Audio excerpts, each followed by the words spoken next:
But I don't see Comics Bed up in the chat, man. I was hoping he would be here because we did want to talk a little bit about the conversation that a lot of people have been talking about in recent times, right? Canelo, Chavez, Julio Cesar Chavez, of course. We've never had, during the time of Marco Antonio Barrera, we've never had those fighters really had this conversation. That means Canelo's doing something even right now to warrant that conversation. And why not? Why not? He's doing things that other fighters haven't been doing, so why not have that conversation? I think we should. Let's do it. But I do think it's too early to have this convo because he's not retired yet. He's only 30 years old. But I think when it's all said and done, he will be, as far as accomplishments, as far as resume, as far as skills, I think he will be the number one Mexican fighter, boxer in history. But I think Chavez is always going to hold that spot in the eyes of the Mexican public, in their heart. He's always going to be number one. Yeah. But I just wanted to point something out that my brother was watching the, what's his name? Mario Lopez. Mario Lopez has his own podcast. And he was talking about, Steve Kim was talking about Julio Cesar Chavez's resume. And I seen this too. I seen this somewhere else. I don't know if it was Twitter or somewhere else. But, my question is why, especially Mexican people, why don't they keep the same energy with Julio Cesar Chavez when they criticize Canelo's opponents? Right? And there's some prime examples of this because the same people who are criticizing Canelo in the last few years for taking quote unquote easy fights are the same people who praise Julio Cesar Chavez, right? Julio Cesar Chavez, of course, has the most title defenses ever. That's a great accomplishment. But he also has a lot of interesting matchups in his resume, man. I'm gonna just name a few. After facing Jose Luis Ramirez and Roger Mayweather in 1989, he fought a guy who was 0-1. This is prime Julio Cesar Chavez, right? 0-1. Damn. You think Canelo will get away with that? Hell no. All right, let's continue. He had 6 fights in that year, but that one was very interesting. 0-1. His name was Ramon Aramwe, something like that. You guys can look this up. This is public information. Don't listen to me. Do your own research. But I'm just pointing these things out. After he fought Meldrick Taylor, he fought a gentleman by the name of Akwe Ado, who was 5-3. Damn. Right. This is Chavez in his prime.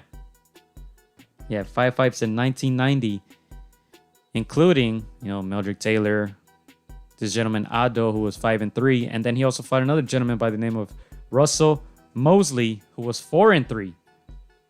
Now this is Chavez in his prime, and I'm gonna go ahead and pull up the box right there on your screens so you guys can look at it. Let's see, where am I? I'm somewhere around here. So he fought a Mosley? Yeah, he fought a Mosley.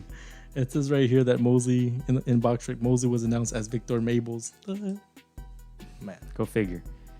But it's right there on your screen, ladies and gentlemen. 1991, he fought a gentleman by the name of Ignacio Perdomo, who was 7-2. Damn. Once again, this is prime Julio Cesar Chavez, right? You guys have it there on your screen. After facing Hector Macho Camacho, who was probably his best win, would you say? Yeah, it's up there. It's up there. Macho Camacho, who was 40-1 at the time. After fighting Macho Camacho, he fought a gentleman by the name of Bruce Pearson, who was 10-10. You think Canelo will get away with that? Yeah. After his biggest win? After Gennady Golovkin facing a guy 10-10? And that guy was coming off like 6 consecutive losses. Yeah. All right, let's see. After Pernell Whitaker in 1993, he fought a gentleman by the name of Mike Powell, who was 14-8. 14-8. A little better, Chris. He's moving up. And then just the last one, 1995, Craig Hook, who was 51-25. Now, that was 1995. Of course, he faced De La Hoya in 96, and he was past his prime by that time. But, I mean, this is Chavez in his prime. So my question is, why don't people keep the same energy? People have selective memories. That's what it is. Sean says you're debating with nostalgia and talking about people's hero. Can't expect them to be rational. Yeah. I was gonna say that Julio Cesar Chavez was just beloved. You know, when someone is that low, like Sean said, when it's someone's hero, they can do no wrong. No wrong. For them, it's a keep busy fight, right? You know, a lot of people are hating on Canelo for, you know, fighting this overclass mandatory. But nonetheless, 21-2. Yeah, but nonetheless, it was a mandatory. Sure, it wasn't outclassing, and maybe that guy shouldn't have been in the same ring as Canelo. But you know, it's a mandatory.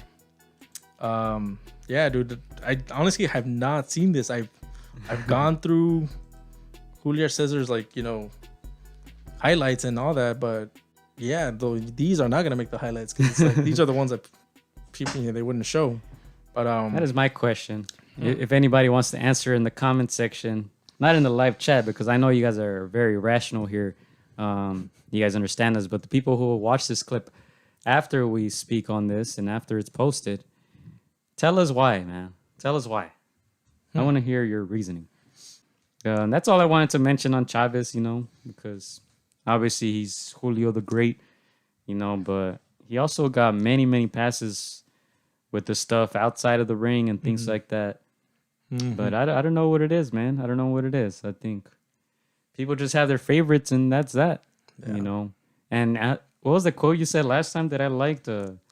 People like when you're successful, but not too successful. Not too successful. They don't want to see you do too good. They want to see you succeed, but not too much. There you go. Like like a balloon, man. They just get back down a little bit.